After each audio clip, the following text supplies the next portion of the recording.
কুড়িগ্রামের রাজারহাটের সাংবাদিকদের সংগঠন রাজারহাট সাংবাদিক ফোরামের ৩ মাস মেয়াদের আহ্বায়ক কমিটি গঠন করা হয়েছে।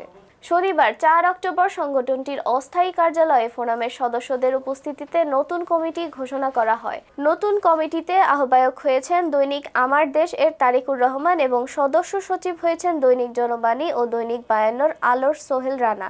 এছাড়া যুগ্ম আহ্বায়ক হয়েছেন দৈনিক আমার সংবাদ এর এনামুল হক সরকার ও দৈনিক আজকের জনবাণীর নজির হোসেন। কমিটিতে সদস্য হিসেবে আছেন হামিদুল ইসলাম, আব্দুল হাকিম সবুজ, বেলাল হোসেন, আতাউর রহমান, জাহিদ হাসান, আশিকুর ইসলাম, রুকনুজ্জামান রোকন, দুলাল মিয়া, রাকিবুল ইসলাম, রাকিবুল হাসান ও পলাশ হাসান। হামিদুল ইসলামের সভাপতিত্বে ও জাহিদ হাসানের সঞ্চালনায় অনুষ্ঠিত সভায় সর্বসম্মতিক্রমে আগামী ৩ মাসের জন্য আহ্বায়ক কমিটি গঠন করা হয়েছে।